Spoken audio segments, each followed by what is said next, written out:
Em toda a história, a humanidade lutou para entender as engrenagens fundamentais do mundo material.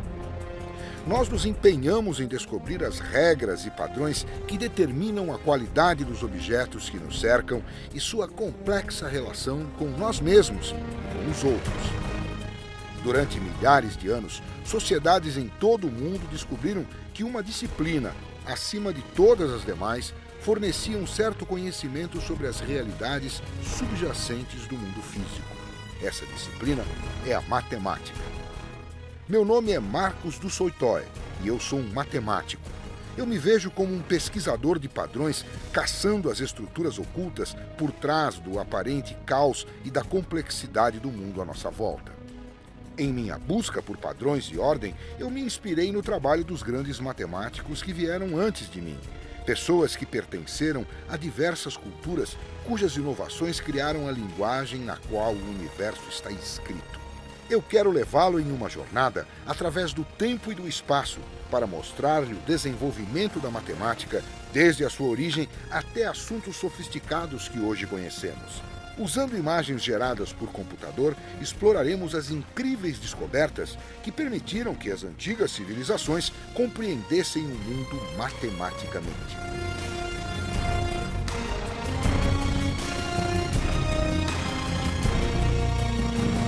Esta é a história da matemática.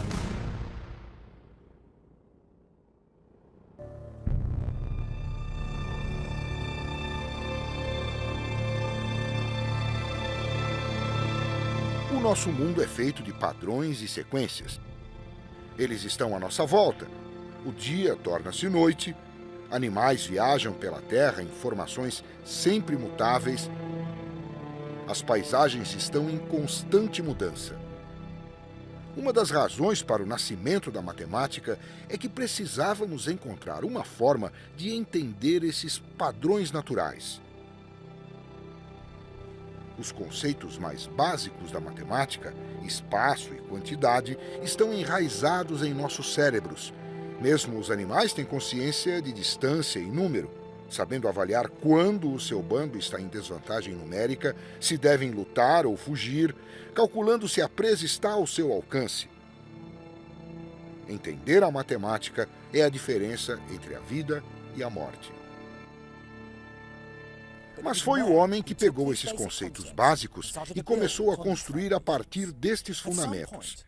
Em determinado ponto, os humanos começaram a ver padrões e fazer conexões, a contar e a ordenar o mundo à sua volta. E com isso começou a emergir um universo matemático totalmente novo. Este é o Rio Nilo. Ele tem sido a fonte de vida do Egito há milênios. Estou aqui porque foi onde surgiram os primeiros sinais da matemática, como a conhecemos hoje. As pessoas abandonaram a vida nômade e se estabeleceram aqui por volta de 6.000 anos antes de Cristo. As condições eram perfeitas para a agricultura. O evento anual mais importante para a agricultura egípcia era a inundação do Nilo. Ela era usada como uma marca para dar início a cada novo ano. Os egípcios registravam o que acontecia durante certos períodos. Então, para estabelecer um calendário, por exemplo, precisavam contar quantos dias se passaram entre as fases da Lua ou quantos dias passaram entre duas inundações do Nilo. Registrar os padrões das estações do ano era essencial, não só para cuidar da terra, mas também para a religião. Os antigos egípcios que moravam às margens do Nilo acreditavam que era o deus do rio, Hapi, quem inundava o Nilo todos os anos, e em troca da água essencial à vida, os cidadãos ofereciam uma parte da colheita como um agradecimento. À medida que os assentamentos aumentaram, tornou-se necessário encontrar novas formas de administrá-los.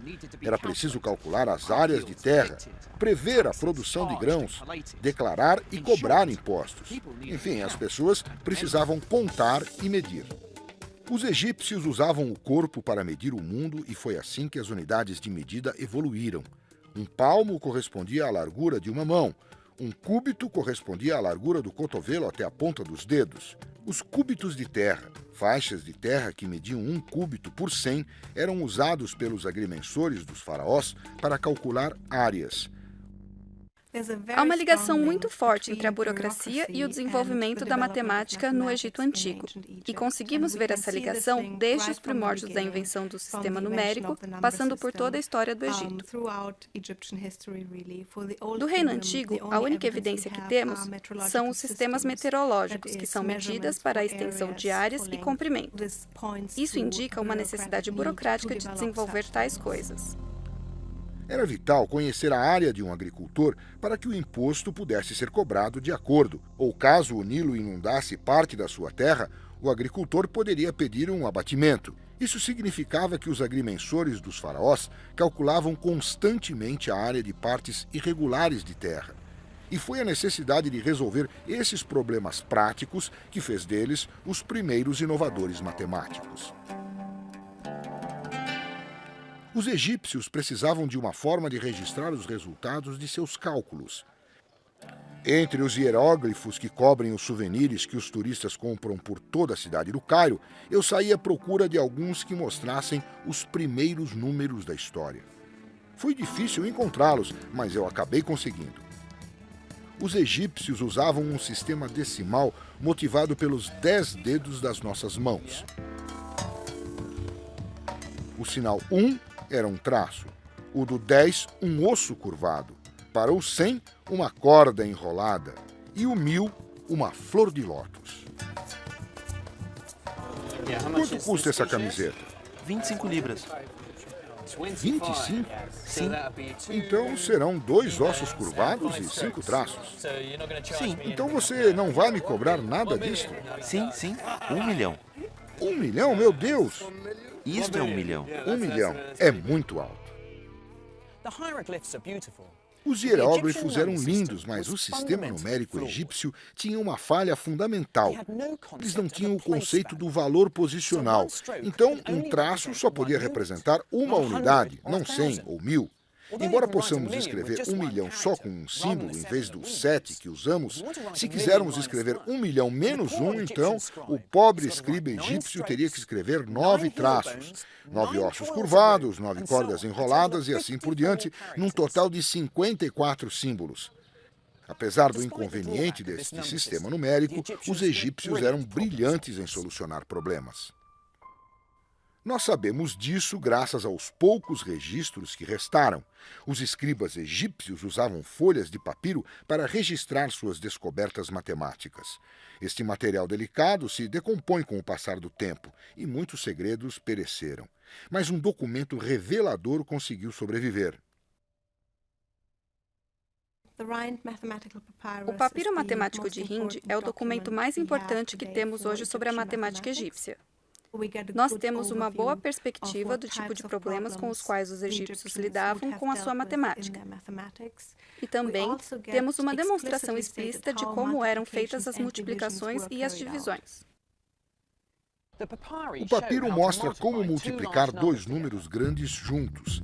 Mas para ilustrar o método, vamos pegar 2 números menores. Vamos fazer 3 vezes 6. O escriba pegava o primeiro número, o 3, e o colocava em uma coluna.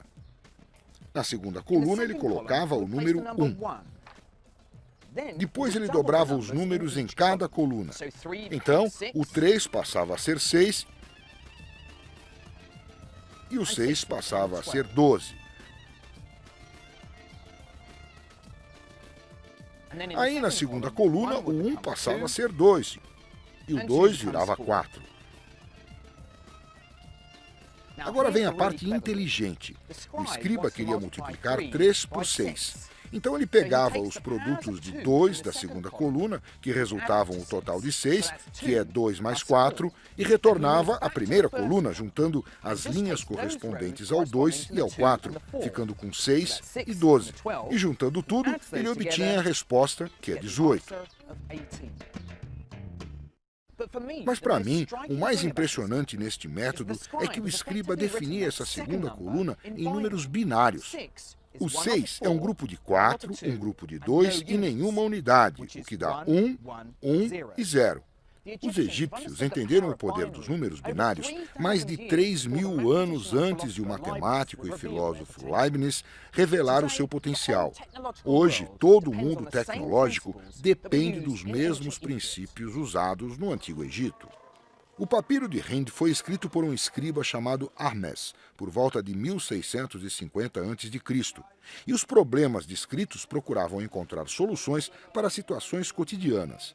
Vários dos problemas mencionavam pão e cerveja, o que não surpreende, porque os trabalhadores egípcios eram pagos em comida e bebida. Um dos problemas consiste em dividir 9 pães igualmente entre 10 pessoas, sem que saia briga. Eu tenho aqui 9 fatias de pães.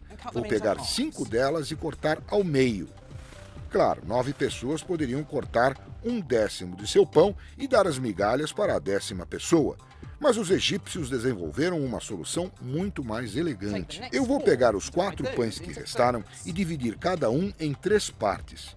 Agora, eu pego 2 pedaços que foram divididos em 3 e corto em 5 partes. Então, cada pedaço será 1/15. Então, cada pessoa receberá uma metade. E 1/3 e 1/15.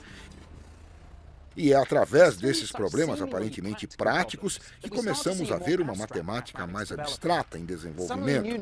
De repente, novos números apareceram em cena, as frações, e não demorou muito para os egípcios explorarem a matemática desses números. As frações têm claramente uma importância prática para quem precisa dividir quantidades negociadas nos mercados.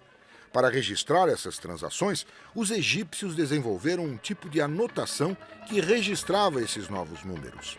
Uma das primeiras representações dessas frações veio num hieróglifo que tinha um grande valor místico.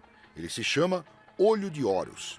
Horus era um deus do antigo reino representado como metade homem, metade falcão. Segundo a lenda, o pai de Horus foi morto por seu outro filho, Set. Horus estava determinado a vingar o assassinato. Durante uma batalha violenta, Set arrancou um olho de Horus e o despedaçou e o espalhou pelo Egito. Mas os deuses gostavam de Horus. Eles juntaram os pedaços e reconstituíram o olho. Cada parte do olho representa uma fração diferente e cada uma delas é a metade da fração anterior. Embora o olho original representasse uma unidade inteira, falta 1/64 no olho reconstituído. Embora os egípcios tenham parado na fração 1/64, está implícito neste símbolo a possibilidade de adicionar mais frações. Dividindo por 2 a cada vez, a soma vai chegando cada vez mais perto de 1, mas sem conseguir alcançá-lo. Esta é a primeira pista de algo chamado séries geométricas e que aparece diversas vezes no papiro de Hind. Mas o conceito de séries infinitas permaneceria escondido até que fosse descoberto pelos matemáticos da Ásia séculos depois. Ao terem desenvolvido um sistema numérico incluindo essas novas frações, estava na hora de os egípcios aplicarem o seu conhecimento para entender as formas que eles viam no dia a dia. Essas formas raramente eram quadrados ou retângulos regulares, e no papiro de Hind encontramos a área de uma forma mais orgânica, o círculo. O mais impressionante no cálculo da área de um círculo é a sua exatidão. A questão que ainda permanece em aberto é como eles chegaram a esse método, porque os textos que temos não mostram os métodos ou como eles foram encontrados. Esse cálculo é particularmente notável, porque dependia de observar como o formato de um círculo poderia ser comparado a formas que os egípcios já compreendiam. O papiro de Hind declara que um campo circular com um diâmetro de 9 unidades tem uma área aproximada a um quadrado com lados de 8. Mas como essa relação foi descoberta?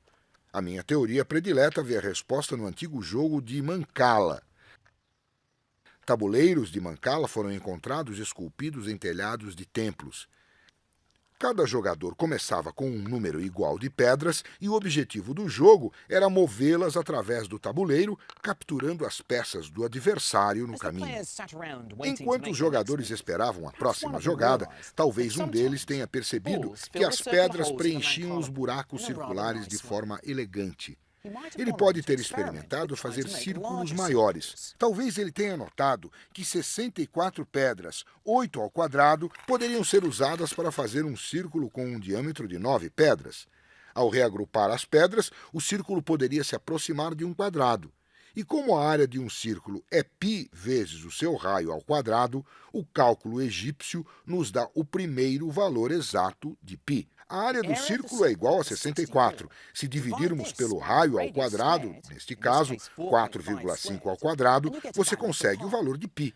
Então, 64 dividido por 4,5 ao quadrado é igual a 3,16, apenas 2 centésimos abaixo do seu valor verdadeiro. Mas o que é realmente brilhante é que os egípcios usaram essas formas pequenas para compreender a forma maior. Existe um símbolo imponente e majestoso da matemática egípcia que ainda não conseguimos desvendar: a pirâmide. Eu já tinha visto tantas fotos que nunca pensei que ficaria impressionado. Ao vê-las ao vivo, você entende por que são consideradas uma das 7 maravilhas do mundo antigo. Elas são simplesmente de tirar o fôlego. E devem ter sido ainda mais impressionantes em sua época, quando as faces eram tão lisas como o vidro, refletindo o sol do deserto. Para mim, parece que poderia haver pirâmides de espelho escondidas na areia do deserto que iriam completar essas formas e fazer octaedros perfeitamente simétricos. Às vezes, no calor reluzente do deserto, quase conseguimos ver essas formas. É a sugestão de simetria escondida nessas formas que as torna tão impressionantes para um matemático.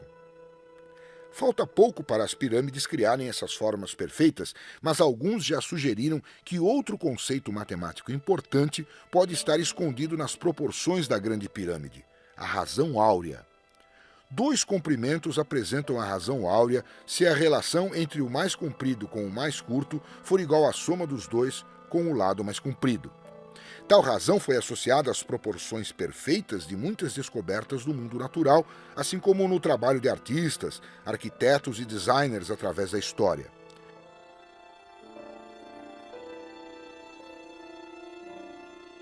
Se os arquitetos das pirâmides tinham consciência dessa ideia matemática importante, ou se chegaram a ela instintivamente por causa de suas propriedades estéticas, jamais saberemos.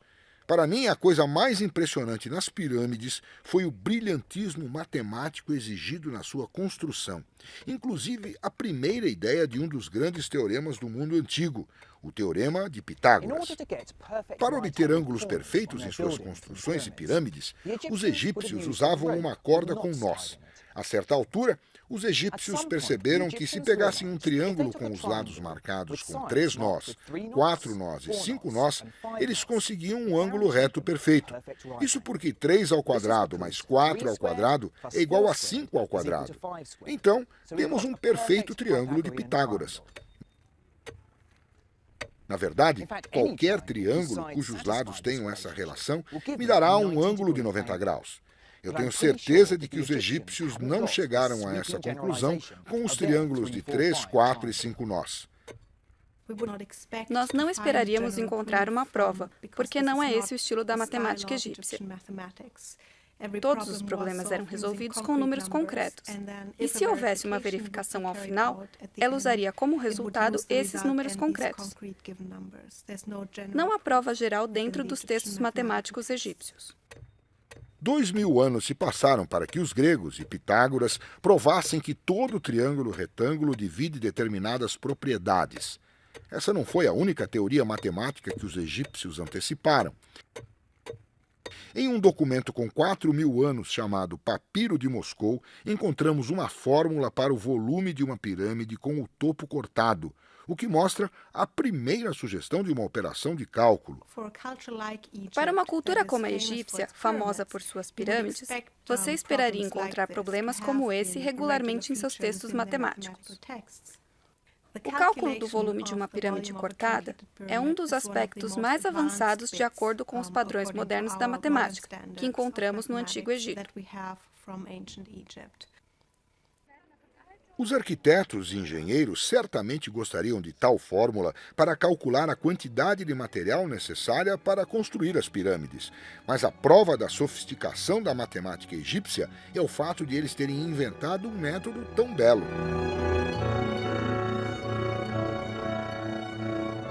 Para entender como eles chegaram a tal fórmula, comece com uma pirâmide cujo ponto mais alto fique diretamente acima de um dos cantos. 3 pirâmides juntas, assim, podem formar uma caixa retangular, de forma que o volume dessa pirâmide alterada seja 1/3 do volume da caixa, ou seja, a altura vezes o comprimento vezes a largura, dividido por 3. Agora vem o argumento que mostra os primeiros sinais de cálculos milhares de anos antes que Gottfried Leibniz e Isaac Newton criassem uma teoria. Imagine cortar a pirâmide em fatias. Você então poderia deslizar as camadas para formar a pirâmide mais simétrica em Gizé. No entanto, o volume da pirâmide não mudou apesar da reorganização das camadas. Então a mesma fórmula funciona. Os egípcios foram grandes inovadores e sua habilidade para criar uma nova matemática é impressionante. Para mim, eles revelaram o poder da geometria e dos números e deram os primeiros passos em direção a algumas das mais excitantes descobertas matemáticas que viriam a seguir. Mas houve outra civilização cuja matemática rivalizaria com a do Egito, e nós sabemos muito mais sobre as suas conquistas. Esta é a cidade de Damasco. Ela tem mais de 5.000 anos e ainda hoje continua vibrante e movimentada. Ela era o ponto mais importante das rotas mercantis que ligavam a antiga Mesopotâmia ao Egito. Os babilônios dominaram a maior parte do Iraque, Irã e Síria a partir do ano 1800 a.C.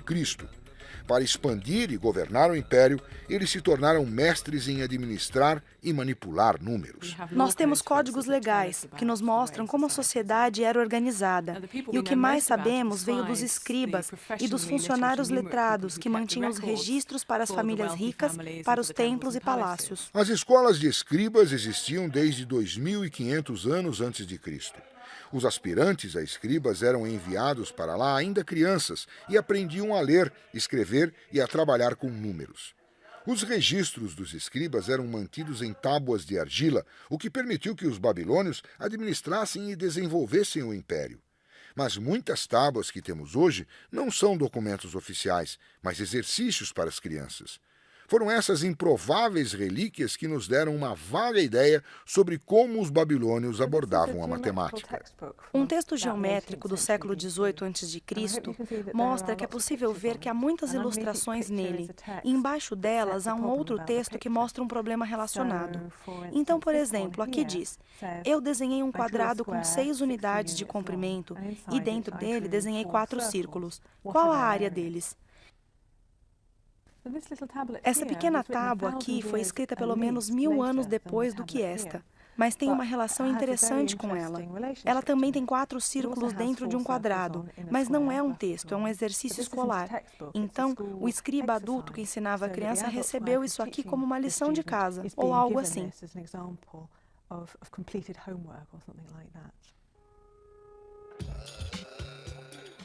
Como os egípcios, os babilônios pareciam interessados em solucionar problemas práticos relacionados a medir e pesar. As soluções dos babilônios para esses problemas foram escritas como receitas matemáticas. O escriba simplesmente seguia uma série de regras para ter o resultado. Eis um exemplo dos problemas que eles solucionavam. Eu tenho um feixe de paus de canela aqui, mas não vou pesá-los. Em vez disso, vou pegar 4 vezes o seu peso e colocar na balança. Agora vou adicionar 20 gin. O gin era uma antiga medida de peso usada pelos babilônios. Vou pegar metade do que eu tenho aqui e adicionar uma quantidade igual, ou seja, 2 feixes e 10 gin. Tudo que está destilado é igual a uma mana. Uma mana era 60 gin. E aqui temos uma das primeiras equações matemáticas da história. Tudo destilado equivale a 1 mana. Mas quanto pesa o feixe de paus de canela? Sem nenhuma linguagem algébrica, eles sabiam manipular quantidades para provar que o feixe de paus de canela pesa 5 Gin. Na minha opinião, são problemas assim que fazem a má fama da matemática. Você pode culpar os antigos babilônios pelos problemas tortuosos que enfrentou na escola, mas os antigos escribas babilônios eram mestres nesse tipo de problema. Curiosamente, eles não usavam múltiplos de 10 como os egípcios, mas múltiplos de 60. Os babilônios inventaram seu sistema numérico como os egípcios, usando os dedos. Só que em vez de contarem os 10 dedos das mãos, os babilônios encontraram uma forma mais curiosa de contar partes do corpo. Eles usavam os 12 nós de uma mão e os 5 dedos da outra para poder contar 12 vezes 5, ou seja, 60 números diferentes. Por exemplo, este número seria 2 vezes 12, o que dá 24, e depois 1, 2, 3, 4, 5, para dar 29. Mas o número 60 tinha outra propriedade poderosa. Ele podia ser perfeitamente dividido em formas infinitas. Aqui temos 60 grãos. Eu posso dispô-los em 2 fileiras de 30, 3 fileiras de 20, 4 fileiras de 15, 5 fileiras de 12 ou 6 fileiras de 10. A divisibilidade dos 60 é a base perfeita para fazer aritmética. O sistema com base no 60 foi tão bem sucedido que nós usamos elementos dele até hoje. Toda vez que dizemos as horas, reconhecemos unidades de 60. 60 segundos em 1 minuto, 60 minutos em 1 hora. Mas o aspecto mais importante do sistema numérico babilônico era que ele reconhecia o valor posicional. Assim como o nosso sistema decimal conta quantas dezenas, centenas e milhares você está registrando, a posição de cada número babilônico registra o produto de 60 que se conta. Em vez de inventar símbolos novos para números cada vez maiores, eles escreviam 1, 1, 1. Então, este número seria 3.661. O catalisador para a tal descoberta foi o desejo dos babilônicos de mapear o movimento do céu noturno.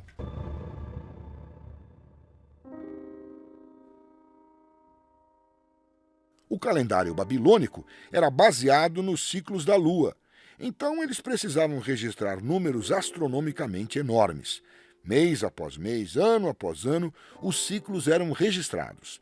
Desde cerca de 800 anos antes de Cristo, há listas completas de eclipses lunares. O sistema de medição babilônico era bem sofisticado na época. Eles tinham um sistema de medição angular de 360 graus, num círculo completo, e cada grau era dividido em 60 minutos. E 1 minuto era, então, dividido em 60 segundos. Eles tinham um sistema regular de medição e ele estava em perfeita harmonia com seu sistema numérico. Então, era adequado não só para a observação, mas também para o cálculo. Mas para calcular e lidar com números tão altos, os babilônios tiveram que inventar um novo símbolo. E, ao fazer, eles prepararam o terreno para uma das maiores revoluções na história da matemática, o zero. Antes, os babilônios simplesmente deixavam um espaço em branco para marcar um espaço vazio no meio de um número. Por isso, eles precisavam de uma forma de representar o nada no meio de um número. Então, eles usaram um sinal que era como uma pausa, uma pontuação que significava o zero no meio de um número. Foi a primeira vez que o zero apareceu no universo matemático, mas somente 1000 anos depois, esse espaço em branco se tornou um número.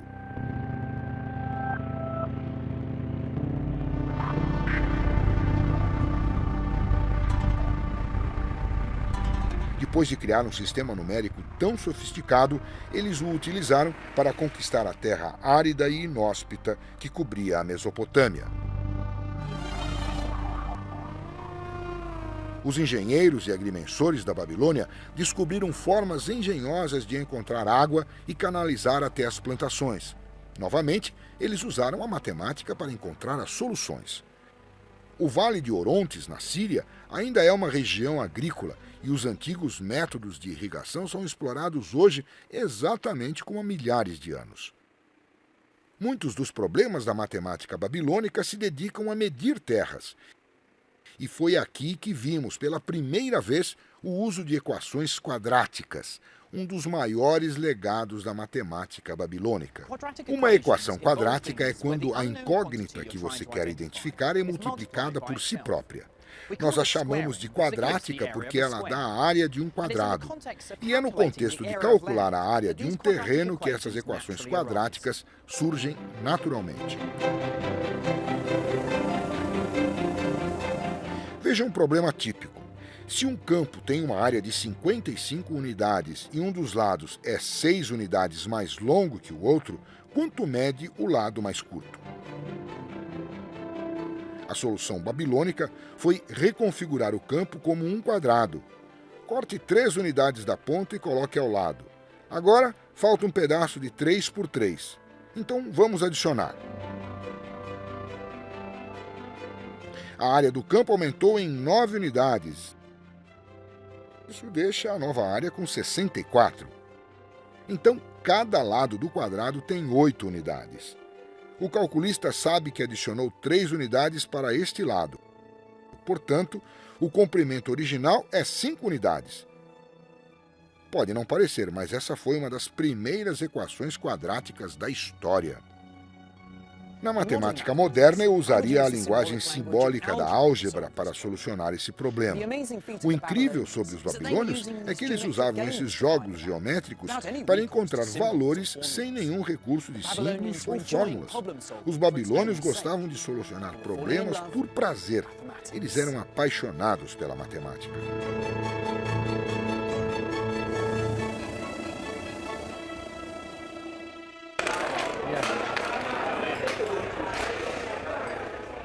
O fascínio dos babilônios por um número encontrou espaço no lazer.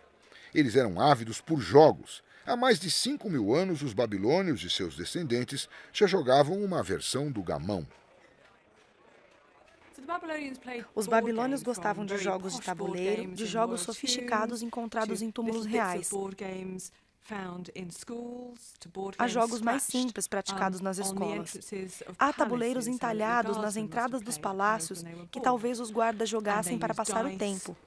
E eles usavam dados para mover suas peças. As pessoas que jogavam usavam números em sua hora de lazer para tentar vencer o adversário, fazendo contas mentais com muita rapidez. Então, elas faziam cálculos na hora do lazer sem considerar um grande esforço matemático. Agora é a minha vez. Eu não jogava gamão há séculos, mas achei que minha matemática fosse boa o suficiente para me dar alguma vantagem. 6. E preciso mexer alguma peça. Mas não foi tão fácil quanto eu imaginei. Que diabos foi isso? Aqui temos 1 e aqui 2. Agora você está encrencado. Então não posso mexer nada. Posso?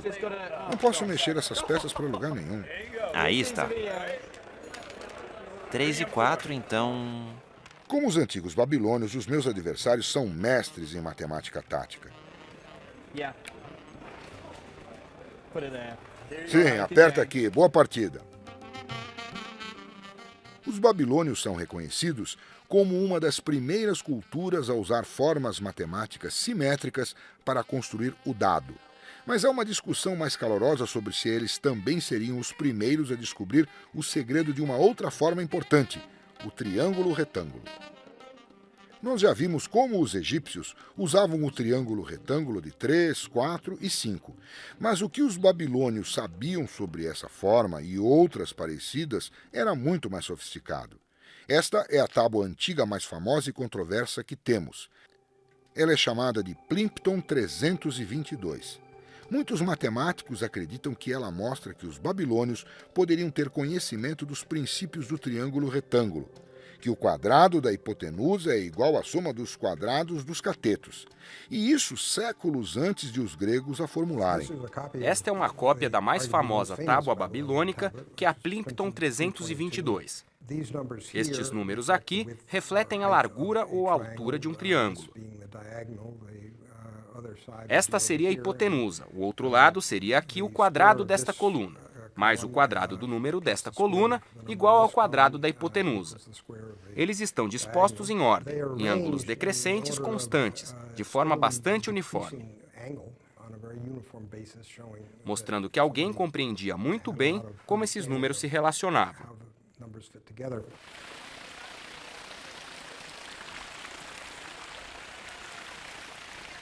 Aqui havia 15 triângulos de Pitágoras perfeitos, cujos lados tinham comprimentos de números inteiros. É tentador pensar que os babilônios foram os primeiros a conceber o Teorema de Pitágoras, e é uma conclusão pela qual gerações de historiadores foram seduzidos.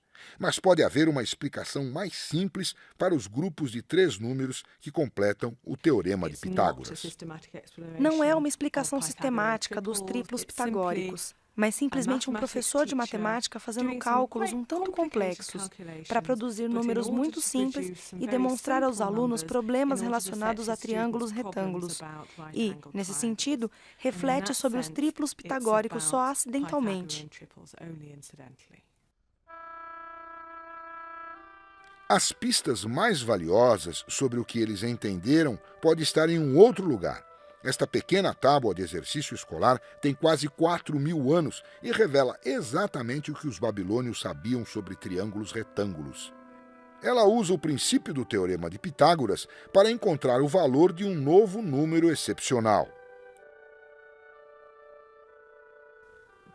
Se desenhada ao longo da hipotenusa, há uma aproximação muito boa da raiz quadrada de 2. E isso nos mostra que ela era conhecida e usada nas escolas. Isso é muito importante porque a raiz quadrada de 2 é o que hoje chamamos de número irracional.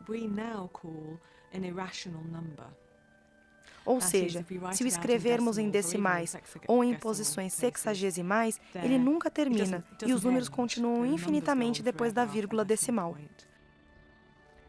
As implicações desse cálculo vão mais além. Primeiro, mostra que os babilônios sabiam alguma coisa sobre o Teorema de Pitágoras 1000 anos antes de Pitágoras. Segundo, o fato de eles saberem calcular esse número com precisão de 4 posições decimais demonstra uma grande habilidade aritmética, assim como uma paixão pelo detalhe matemático. A habilidade matemática dos babilônios era impressionante e durante quase 2000 anos ela liderou o progresso intelectual do mundo antigo. Mas quando o poder do império começou a decair, o vigor intelectual também foi junto.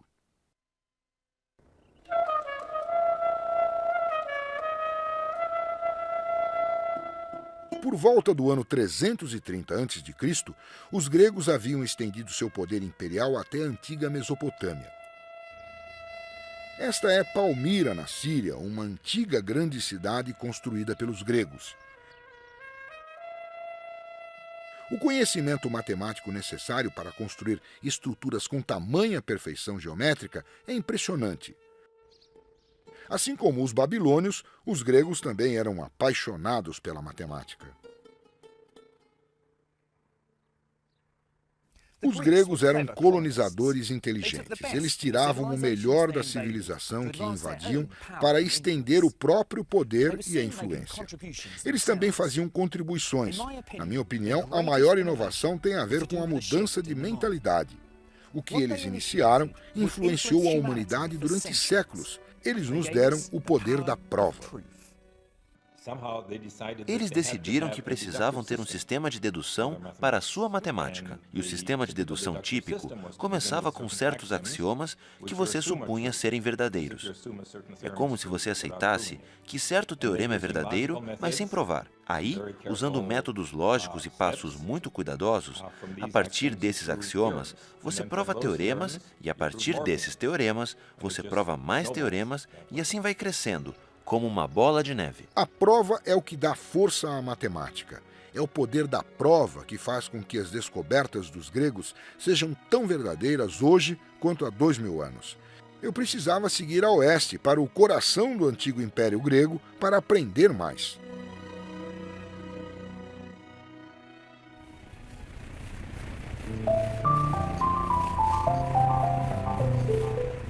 Para mim, a matemática grega sempre foi heróica e romântica.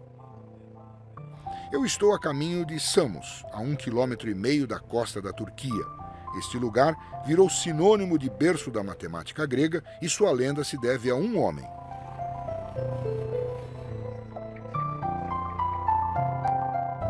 Seu nome é Pitágoras.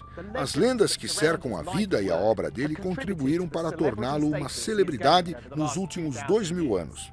Ele é considerado, correta ou erroneamente, o responsável por começar a transformar a matemática de instrumento de contabilidade para a ciência analítica que conhecemos hoje.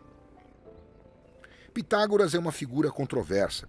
Como ele não deixou registros matemáticos, muitos já questionaram se ele de fato solucionou alguns dos teoremas atribuídos a ele. Ele fundou uma escola em Samos no século VI a.C., mas seus ensinamentos foram considerados suspeitos e os pitagóricos uma seita bizarra. Há evidências sólidas de que havia escolas de pitagorismo e elas se pareciam mais com seitas do que com o que associamos a escolas filosóficas. Porque elas não apenas compartilhavam conhecimento, mas também um modo de vida. Os estudantes talvez vivessem em uma comunidade e todos pareciam ter envolvimento com a política da cidade. Uma coisa que os diferenciava do resto do mundo antigo é que eles incluíam as mulheres.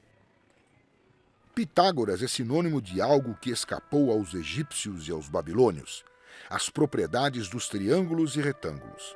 O que é conhecido como o Teorema de Pitágoras diz que se você pegar qualquer triângulo retângulo e acrescentar quadrados aos seus lados, então a área do quadrado maior é igual à soma dos menores.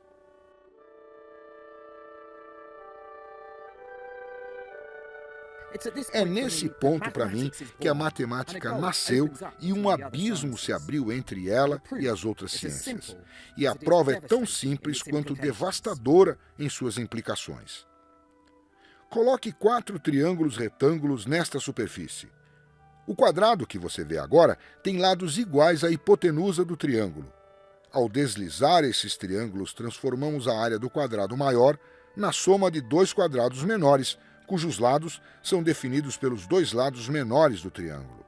Em outras palavras, o quadrado da hipotenusa é igual à soma dos quadrados dos outros lados, o Teorema de Pitágoras. Ele ilustra uma das características da matemática grega, o encanto por belos argumentos de geometria em vez da confiança nos números. Pitágoras pode ter caído em descrédito e muitas das suas descobertas creditadas a ele foram recentemente contestadas. Mas há uma teoria matemática que eu jamais tiraria dele. Ela tem a ver com a música e a descoberta das séries harmônicas. Segundo a lenda, ao passar por um ferreiro certo dia, Pitágoras ouviu as bigornas sendo golpeadas e notou como as notas produzidas soavam em perfeita harmonia. Ele imaginou que deveria haver alguma explicação racional para o motivo de as notas soarem de forma tão agradável. A resposta era a matemática. Com um instrumento de cordas, Pitágoras descobriu que os intervalos entre as notas musicais harmoniosas eram sempre representados por razões entre números inteiros. E eis como ele deve ter elaborado a sua teoria. Primeiro, toque uma nota com a corda solta. A seguir, toque com a metade do comprimento. A nota soa quase igual à primeira. Na verdade, é uma oitava acima. Mas a relação é tão forte que demos a essas notas o mesmo nome. Agora toque com 1/3 do comprimento. Temos uma nota que soa harmonicamente próxima às 2 primeiras. Mas se o comprimento da corda não tiver uma razão entre números inteiros, tudo o que teremos é dissonância. De acordo com a lenda, Pitágoras ficou tão animado com a descoberta que concluiu que todo o universo fora criado a partir de números. Mas ele e os seguidores receberiam um golpe duro em sua visão de mundo, e foi um resultado do teorema que leva o nome de Pitágoras. Diz a história que um dos seguidores, um matemático chamado Hipaso, tentou descobrir o comprimento da hipotenusa em um triângulo retângulo com 2 lados medindo 1 unidade. O teorema de Pitágoras dizia que o comprimento da hipotenusa era um número cujo quadrado era 2. Os pitagóricos imaginavam que a resposta seria uma fração, Mas quando Hipaso tentou fazer dessa forma, não importava o quanto ele tentasse, ele não conseguia. Por fim, ele percebeu que o erro foi imaginar que o valor seria uma fração. O valor da raiz quadrada de 2 era o valor que os babilônios inscreveram na tábua de Yale. Porém, eles não reconheceram o caráter especial desse número. Hipaso percebeu, era um número irracional. A descoberta desse novo número e de outros parecidos é semelhante a um explorador que descobre um novo continente ou um biólogo que encontra uma nova espécie. Mas esses números irracionais não se encaixavam na visão pitagórica do mundo. Mais tarde, cronistas gregos contaram que Pitágoras exigiu segredo, mas Hipaso acabou contando sobre a descoberta e foi imediatamente afogado por tentar divulgar suas pesquisas. Tais descobertas matemáticas não poderiam ser ocultadas facilmente. Com base nesses fundamentos, escolas de filosofia e ciências começaram a florescer por toda a Grécia. A mais famosa delas era a Academia. Platão fundou essa escola em Atenas no ano 387 a.C. Embora hoje pensemos nele como um filósofo, ele foi um dos patronos mais importantes da matemática. Platão fora arrebatado pela visão de mundo pitagórica e considerava a matemática a base de toda a sabedoria. Alguns dizem que Platão foi provavelmente a pessoa mais influente para a nossa compreensão da matemática grega. Ele afirmava que a matemática é uma forma importante de conhecimento e que tem uma ligação com a realidade. Então, conhecendo a matemática, nós conhecemos mais sobre a realidade. No diálogo Timeu, Platão propõe a teoria de que a geometria possui a chave para desvendar os segredos do universo. Uma visão ainda hoje defendida por cientistas. De fato, a importância que Platão deu à geometria está condensada na inscrição fixada à entrada da academia, que nenhum desconhecedor da geometria entre aqui. Platão propôs que o universo pudesse ser cristalizado em 5 formas simétricas. Essas formas, que hoje chamamos de sólidos de Platão, são compostas de polígonos regulares que criam objetos tridimensionais simétricos. O tetraedro representa o fogo. O icosaedro, formado por 20 triângulos, representa a água. O cubo é a terra. O octaedro, com 8 faces, é o ar. E o quinto sólido platônico, o dodecaedro, formado por 12 pentágonos, foi reservado para a forma que captava a visão de Platão do universo. A teoria de Platão teria uma influência sísmica e continuaria a inspirar matemáticos e astrônomos por mais de 1500 anos. Além das descobertas feitas na academia, também emergiam triunfos matemáticos às margens do Império Grego, e se deviam tanto à herança matemática dos egípcios quanto à dos gregos. A Alexandria tornou-se o centro de excelência acadêmica sob o domínio de Ptolomeu no século III a.C., e sua famosa biblioteca logo ganhou uma reputação que rivalizava com a Academia de Platão. Os reis de Alexandria estavam preparados para investir nas artes, na cultura, na tecnologia, na matemática e na gramática. Porque o patrocínio de atividades culturais era uma forma de mostrar que você era um governante mais influente e que era mais digno da grandeza.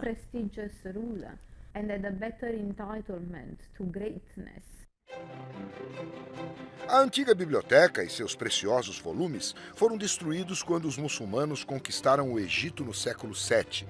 Mas o espírito permanece vivo em um novo edifício. Hoje, a biblioteca continua sendo um lugar de descoberta e erudição.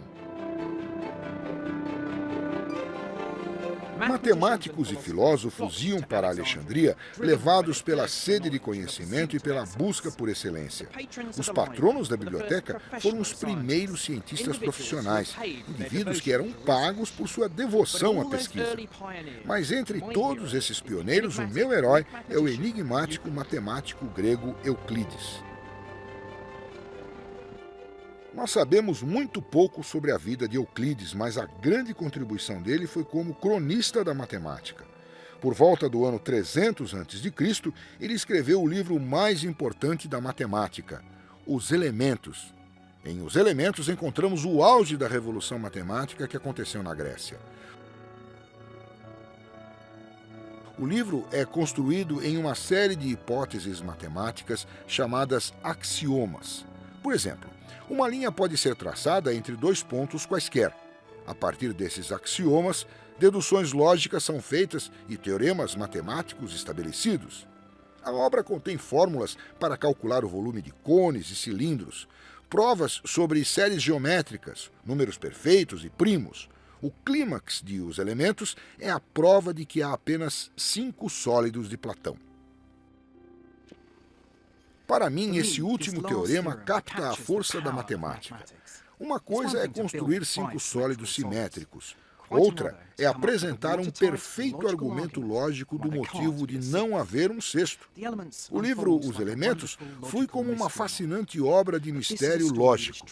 Mas esta é uma história que transcende o tempo. De uma geração a outra, teorias científicas são derrubadas, mas os teoremas de Os Elementos são tão verdadeiros hoje quanto há 2000 anos. Quando você para e pensa, é realmente incrível, porque são os mesmos teoremas que nós ensinamos. Podemos ensinar de um jeito um pouquinho diferente ou podemos organizar de outra forma. Mas a geometria euclidiana ainda é válida e mesmo na matemática mais avançada.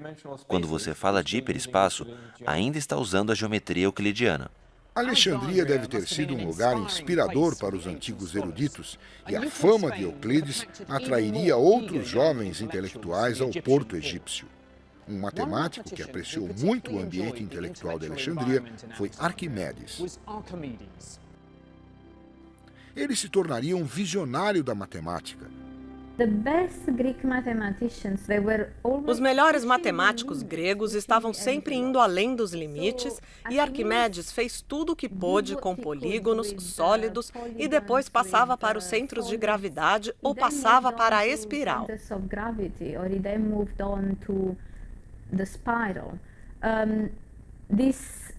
Esse instinto de tentar enxergar a matemática em tudo é algo que eu vejo como um legado. Uma das especialidades de Arquimedes eram as armas de destruição em massa. Elas foram usadas contra os romanos quando eles invadiram a cidade natal de Arquimedes, Siracusa, no ano 212 a.C. Ele também projetou espelhos que usavam a luz do sol para atear fogo nos navios romanos. Mas para Arquimedes, esses projetos eram apenas distrações da geometria. Ele tinha ambições maiores. Arquimedes era fascinado pela matemática pura e gostava de estudar para o próprio prazer, e não pelo nobre ofício da engenharia ou pela busca sórdida por lucro. Uma de suas maiores investigações da matemática pura foi produzir fórmulas para calcular as áreas de formas regulares. O método de Arquimedes era entender novas fórmulas usando formas que ele já conhecia.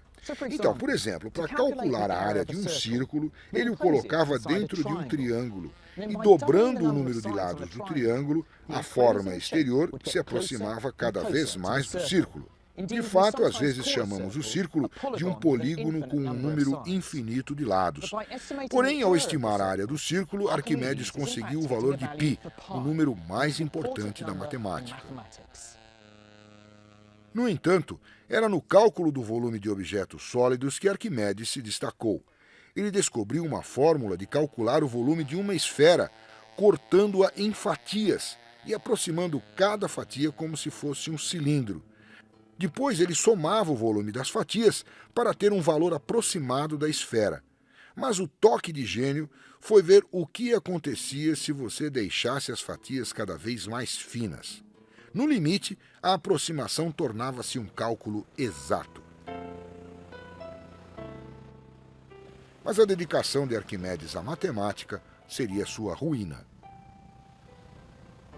Arquimedes refletia sobre um problema relacionado a um círculo traçado na areia quando um soldado romano o abordou. Arquimedes estava tão absorto em seu problema que insistiu que ele o deixasse terminar o teorema. Mas o soldado romano não estava interessado no problema de Arquimedes e o matou ali mesmo. Mesmo na morte, a devoção à matemática foi absoluta.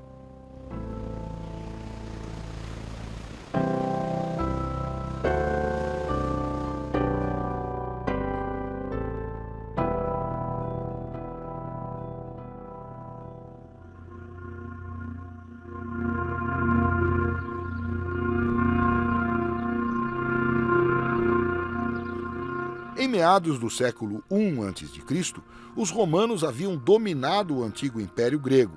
Eles eram menos entusiasmados com a beleza da matemática e estavam mais interessados nas aplicações práticas. Essa atitude pragmática sinalizou o começo do fim da grande biblioteca de Alexandria. Mas uma matemática estava decidida a manter vivo o legado dos gregos. Hipácia era excepcional, uma mulher matemática e pagã, no devoto Império Romano Cristão. Hipácia tinha muito prestígio e era muito influente naquela época. Ela foi uma professora com muitos alunos e seguidores. Ela tinha influência política em Alexandria.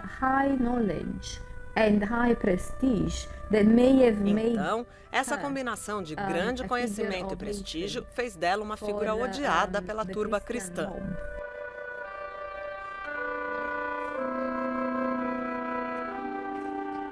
Em uma manhã, durante a Quaresma, Hipácia foi arrancada de sua carruagem por uma turba de cristãos fanáticos e levada a uma igreja. Lá, foi torturada e morta brutalmente. As circunstâncias dramáticas de sua vida e morte fascinaram gerações futuras. Infelizmente, o culto à sua imagem ofuscou seus feitos matemáticos. Ela foi realmente uma professora e teórica brilhante, e sua morte foi o golpe final no legado matemático grego em Alexandria.